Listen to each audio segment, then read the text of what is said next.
Los últimos,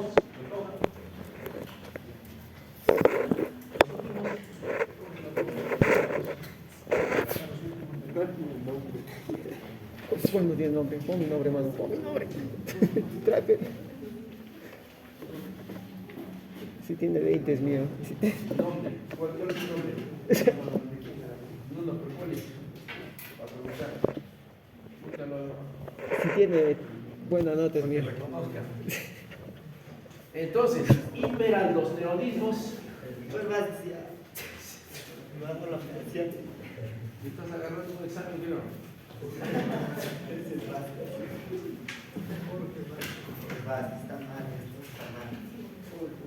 Ya, entonces, si son tumores funcionantes, puede ser un tumor de capa glomerular, de capa fascicular, de capa reticular, de capa medular. Si es un tumor de capa glomerular, va a dar hiperaldosteronismo. El hiperaldosteronismo, en realidad hay primario y secundario. Primario es cuando es un tumor adrenal. Tumor adrenal, si es un tumor adrenal, se llama enfermedad de Cohn. Hay también hiperplasia, o sea, no hay tumor, sino que toda la adrenal funciona en forma elevada, hiperplásica, en exceso. Hay también cáncer, pero es raro. Hay también hiperaldosteronismo secundario. Secundario quiere decir que no hay tumor, pero algo está elevando la secreción de aldosterona. ¿Quién estimula la secreción de aldosterona? Recuerden que pertenece al sistema renina, angiotensina, aldosterona. La renina se secreta en las células yuxtaglomerares del riñón, entonces, y detectan hipotensión arterial en la arteria renal. Entonces, cualquier noxa, cualquier alteración en la arteria renal va a dar hiperaldosteronismo secundario. Por ejemplo, se llama hipertensión renovascular, quiere decir que la arteria renal está esclerosada, pasa poca sangre y eso el organismo detecta como una hipovolemia. Hiperaldosteronismo secundario. La aldosterona tiene como función retener a nivel del túbulo conductor distal, retener sodio y agua. Esa es la función que tiene. Esta es la sangre, el capilar, este es el túbulo contorneado, el túbulo distal. Retiene sodio, ¿no? Por tanto, si hay exceso de aldosterona, se retiene más sodio del normal. Pero a cambio de la retención de sodio se pierde potasio, ¿no? El incremento de sodio incrementa la presión arterial, por eso es que los pacientes con hiperaldosteronismo, ¿no?, tienen incremento de la presión arterial, hipertensión arterial, y cursan con hipocalemia. Estas son las tres características. Y además se pierden hidrogeniones, tres características: retiene sodio, aumenta la presión arterial, se pierde potasio y se pierde hidrogeniones. Por tanto, en el hiperaldosteronismo hay hipertensión arterial, hay hipocalemia, con K de potasio por si acaso, y una leve alcalosis metabólica. Son las tres características del hiperaldosteronismo, ¿no?, primario. El diagnóstico se mide midiendo la aldosterona, que está alta, y la renina está baja. Aldosterona alta, renina baja, porque el tumor está secretando aldosterona. Al secretar aldosterona se inhibe la renina.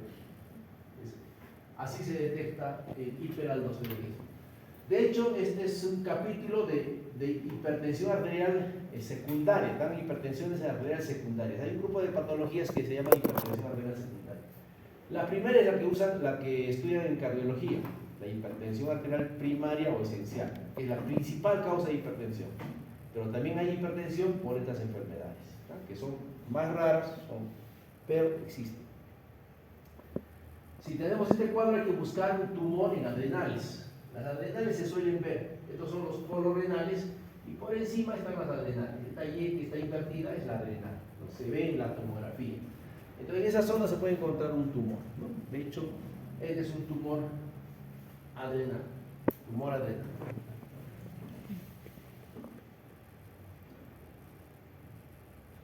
La otra enfermedad que puede dar, si la capa fascicular, si el tumor es de la capa fascicular, va a dar Cushing, exceso de cortisolio también.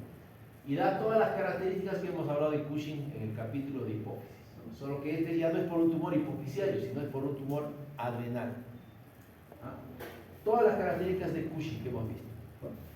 El diagnóstico de Cushing, este es Cushing, ¿no es cierto? Cuadro clínico por exposición excesiva y crónica a glucocorticoides, ¿no? Habíamos dicho, ¿cuál es el puntero? Que se dividen el Cushing en ACTH dependientes y ACTH independientes. La ACTH, ¿dónde está? En la hipófisis. Entonces, este es por tumores hipoficiarios. El 70, 80, 85% son por tumores hipoficiarios o centrales. Todo puede ser, a nivel central. Gracias.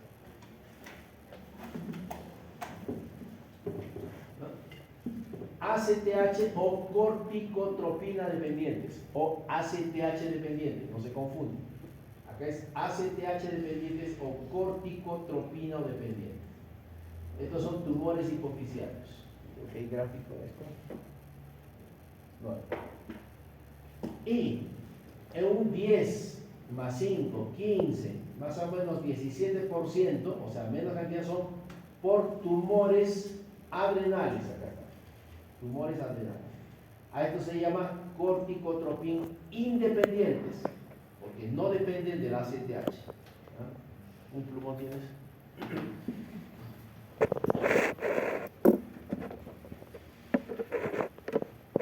Como les dije, la posibilidad es un adenoma. Puede ser cáncer, pero es más raro.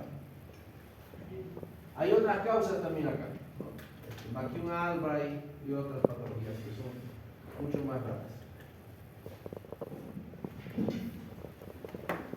Para que quede claro esta parte. ¿Y esto qué es? Hay un Picasso acá que hipófisis adrenal. La causa del Cushing puede ser tumor hipoficiario o tumor adrenal. 80% tumor hipoficiario, 10% más o menos tumor adrenal. ACTH dependiente, ¿por qué? Porque este tumor produce ACTH. Y este es el que está produciendo exceso de cortisol. En cambio, en el tumor adrenal es ACTH independiente. O sea que no, el tumor no está acá, sino está acá. Tiene la diferencia. Las características clínicas son obviamente la obesidad, plétora facial, fases de luna llena, baja de líbido, la piel se adelgaza, alteraciones menstruales, hipertensión arterial. También este Cushing da hipertensión, porque el cortisol, igual que la aldosterona, también retiene sodio, también sube la presión. Y algunas otras características como hirsutismo, porque recuerden que también hay andrógenos ahí en la adrenal, ¿no? Puede haber hirsutismo, alteraciones depresivas, emocionales, muchos incluso son catalogados como psiquiátricos, puede dar diabetes, osteopenia, nefrolítica, son todas las características en porcentaje. El diagnóstico se hace igual que el diagnóstico que hicimos con Cushing. Este es el mismo cuadro que hicimos en Cushing en la parte de hipófisis, ¿no? Hay tres formas de hacer el diagnóstico. Uno, midiendo el cortisol urinario, ¿no? Como esta adrenal produce exceso de cortisol, ¿no? Entonces, puedo medir el cortisol de 24 horas. El cortisol en sangre no es muy, no se utiliza para diagnóstico, porque el cortisol se secreta en un pico en la mañana, ¿no? Y en la noche cae, ¿no? Entonces, y es bien variable. Entonces, medir solo el cortisol no hace el diagnóstico. Por eso mejor es medir el cortisol libre urinario. Acá está. Cortisol libre de 24 horas. La otra forma es medir el cortisol en la noche, 11 p.m., a esta hora, donde debe estar bajo, pero está alto, ¿no? Entonces, obviamente, como el paciente no puede venir al laboratorio, se mide en saliva y actualmente se está midiendo en cabello también, pero en saliva es lo recomendable, en saliva. Y la otra prueba es una prueba de DEXA 1, se llama. DEXA 1. ¿En qué consiste el DEXA 1?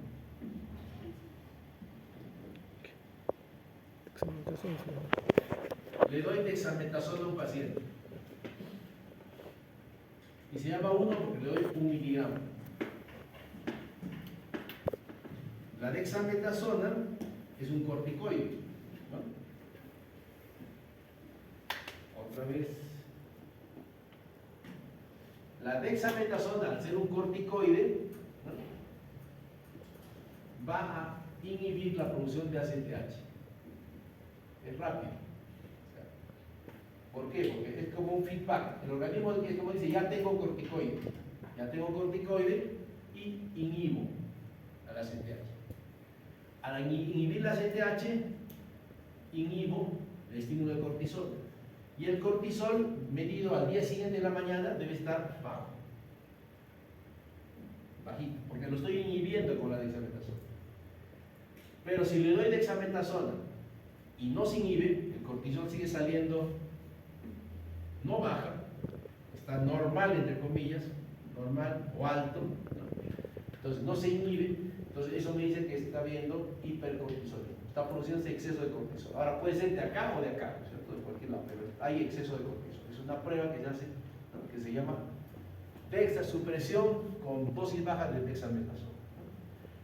Entonces, si tenemos cualquiera de estas tres pruebas, la que dispongamos, positiva, entonces hacemos el diagnóstico de Cushing, del síndrome de Cushing. Ahora, ¿cómo detecto si el Cushing es de causa hipofisiaria o adrenal? ¿No? ¿Cómo sé? Ya te es Cushing, ya detecté es Cushing. Y no es exógeno, o sea, no es que el paciente está tomando corticoides. Le he preguntado, obviamente, ¿usted toma corticoides? No tomo, doctor. Y tengo fases de luna llena, tengo obesidad. Y le hago cualquiera de estas tres pruebas y sale exceso de cortisol. Es Cushing. El siguiente detalle es saber si el Cushing está provocado por un adenoma hipofisiario o un adenoma adrenal. ¿Qué le mido? La ACTH. La ACTH. Si el tumor está acá, ¿cómo estará la ACTH? Disminuido. Acá, ACTH. Está disminuido. Y si el tumor está acá, ¿cómo estará la ACTH? Estará elevado o normal, pero entre comillas, porque no podría estar normal. Entonces, así distingo si el tumor está acá o acá, midiendo la ACTH.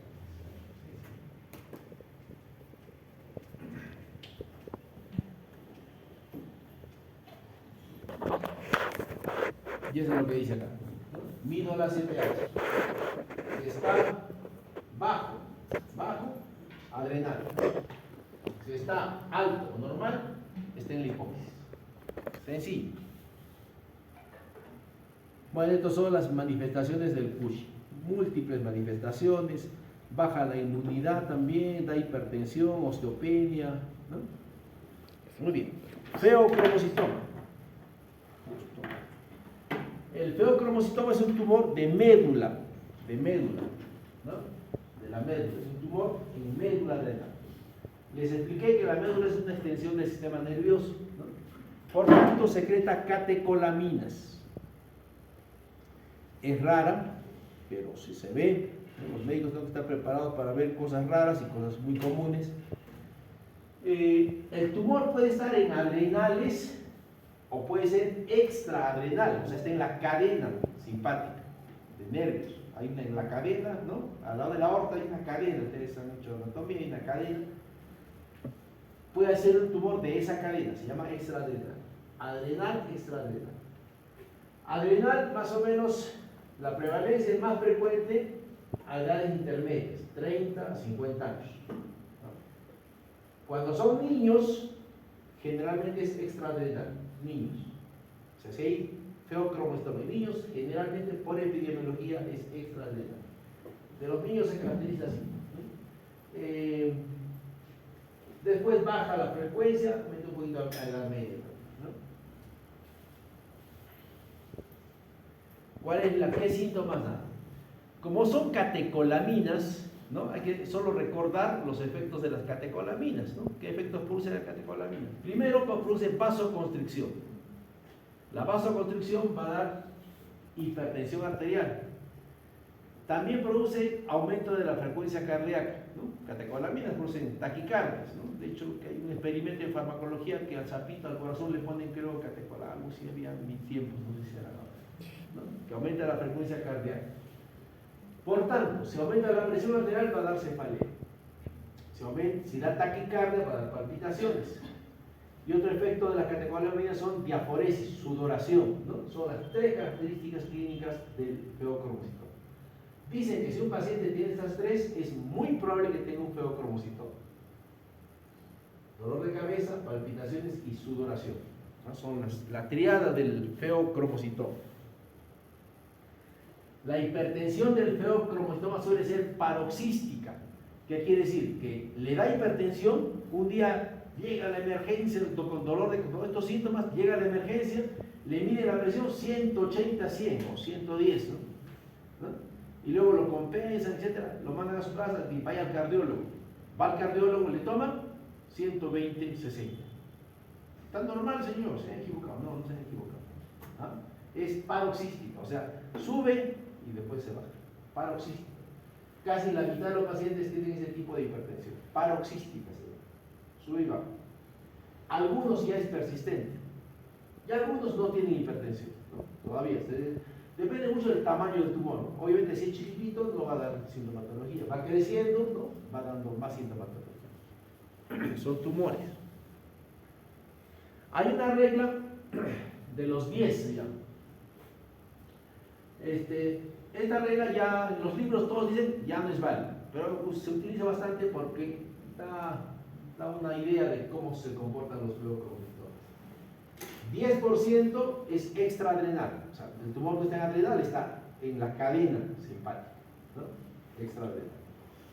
10% ocurre en niños, 10%, más o menos, no es exacto, 10% son bilaterales, es raro que sea, en los dos lados adrenales, es raro, que es solo 10%. 10% son malignos, 10% son hereditarios, y 10% cursan con presión arterial normal. ¿No? La regla de los 10 que se usaba antes, ¿no? 10% más o menos, 13% sin hipertensión. Estos son los síndromes hereditarios asociados al feocromocitoma, principalmente neoplasias endocrinas múltiples tipo 2A, 2B y otras enfermedades que asocian, son hereditarias. Si un paciente tiene esto, ¿no? Es probable que en la familia haya también feocromocitoma. ¿Cuándo se debe pensar en el feocromocitoma? Cuando hay hipertensión con la triada clásica, ¿no? Cuando hay hipertensión de difícil manejo, o sea, pacientes que son hipertensos y les dan una serie de medicamentos y no se controla la presión, ¿no? Probablemente sea feocromocitoma o cualquiera de las otras enfermedades. Cuando hay labilidad de la presión arterial, sube, se baja. Cuando hay crisis hipertensivas desencadenadas por anestesia, cirugía, estudios, etc. Historia familiar de feocromocitoma o de neoplasia endocrina múltiple o de estas enfermedades como neurofibromatosis, bronquiolimitado, ¿no? Entonces, en estos casos se debe sospechar feocromocitoma. ¿Cómo se hace el diagnóstico? Se miden las catecolaminas, ¿no? Se miden las catecolaminas, ¿no? Una vez que están alteradas, altas las catecolaminas, se puede medir en orina y en sangre, preferible en orina. Una vez que salen altas, recién se hace una tomografía, ¿no? De las adrenales. Y obviamente en las tomografías se puede encontrar este tumor que generalmente en el feocromocitoma es grande, ¿no? Y tiene unidades Hanfield de densidad altas, como han dicho lo que hicieron por ejemplo, acá está el tumor, estos son los polos renales del hígado y acá se ve el tumor, ¿no? Tumores grandes. Tumores grandes, pero no son malignos. Acá también se ve el tumor, ¿no? Muy bien, listo. Hiperaldosteronismo. Expositores.